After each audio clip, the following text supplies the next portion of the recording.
Hi everyone, Taya here from Quilting Delights, and I am here today to show you how fast and easy you can cut bias binding. And the first question is, why would you want to cut bias binding? And there are two reasons. One is you're working on a curve and you need to have that fabric roll around, not pucker up. And the second reason is, if you have striped fabric, the funnest thing in the world is to cut it on the bias so that it rolls around like a candy cane. So I have discovered a couple of ways to cut bias binding that make it easier. No longer cutting two triangles, putting them together, and trying to figure out which end needs to match up where. This is so much easier. So let me show you how to cut bias binding the easy way. So I have my striped fabric, and the great part about this particular technique is that you can take any length of fabric. 1 yard cut of fabric is going to give you enough binding to do a king size quilt. And not only does it give you enough binding to do a king size quilt, but it gives you long pieces of binding. The center part of this will be about 54 inches long, and that's a great length to work with so that you don't have to keep cutting and cutting and sewing and sewing. Anytime we can take the seams out of our binding, it makes it less bulky. So I've got my cut of fabric. I'm going to line it up. I'm going to open it up so that I have selvage edges on both sides. So this is the finished edge on both sides, and this is the cut edge on the top and the bottom. I'm going to roll it, I'm going to fold it so that the left side goes up, and we're going to make it go all the way to the top here. We're going to line that up. So you do want to make sure you have a straight cut to start with. Left side up, and then I'm going to take and fold the left side down. So always working from the left side. Left side up, left side down. I'm going to match up my fold here and lay it on my mat. I'm going to turn my mat sideways just a little bit so you can see. And I'm going to pull this triangle down as far as I can so that I get the longest cut possible. And we're just making sure everything is nice and flat. Now, here's the trick on the first cut. And you will make this mistake. Ask me how I know this. And it's very fixable. I like 2.5 inch binding strips. And since this is on the fold, I am going to cut my first strip at 1 1/4. If you like 2 inch binding, you're going to cut your first strip at 1 inch.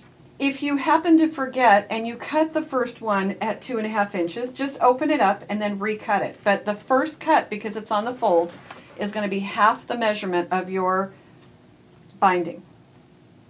So here we go. And this is a Quilter Select ruler. I love these because my binding doesn't slip when I'm getting ready to cut it. I'm just making sure all the way up here, it's 1 1/4 inches, all the way up, and I'm making sure that I have my folds together.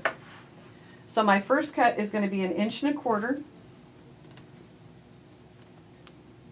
There we go.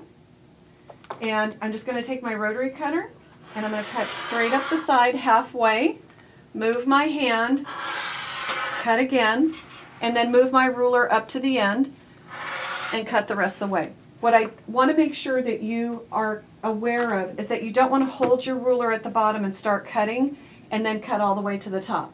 If you do that, you're likely to shift your ruler and it's not going to give you an accurate cut. Close your rotary cutter blade, and when you take that first strip off of there, you're going to see that it's 2.5 inches.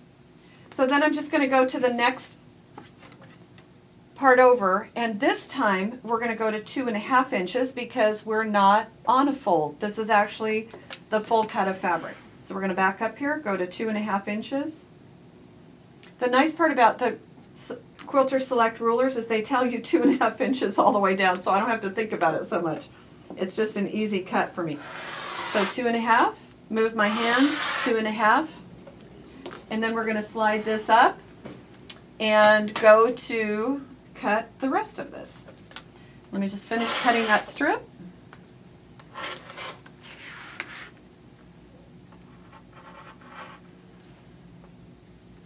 You don't have to worry too much if you've missed a spot. I'm working on a mat that we use here in the store all the time, and I've got quite a few nicks in it.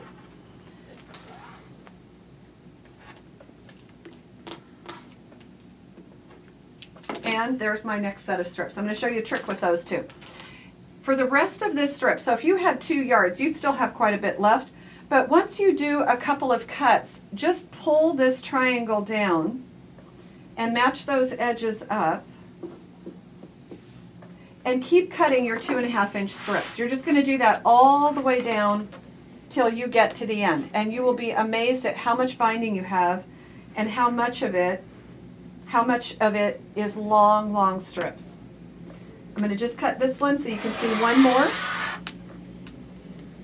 Remember to move your hand, which I didn't do that time.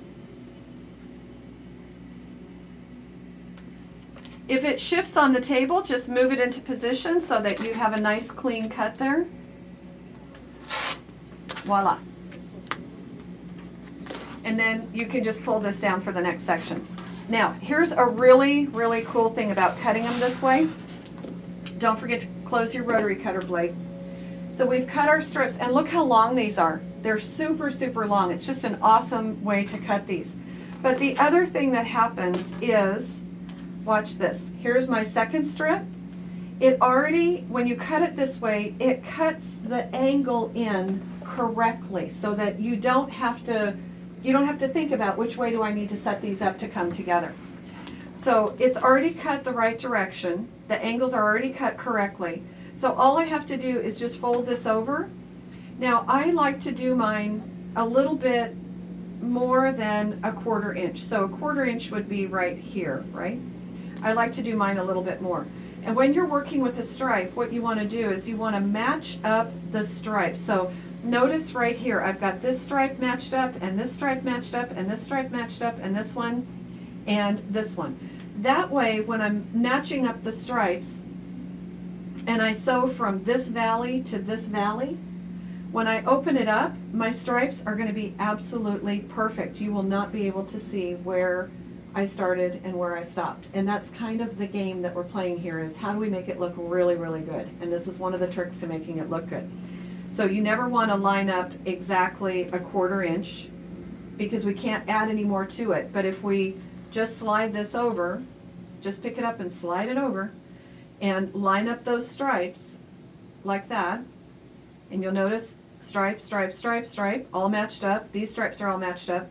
And then sew from one valley to the other in a straight line. Some people want to mark these, which is absolutely fine. You just draw a straight line, you sew right on that, and then cut your dog ears off and press those seams open. The other thing that you absolutely must do is press the seams open. We have to reduce the bulk. Otherwise, it's like a bowling ball in a snake. And we're trying to get this flat and even. And if you press those seams to one side, that's not going to happen.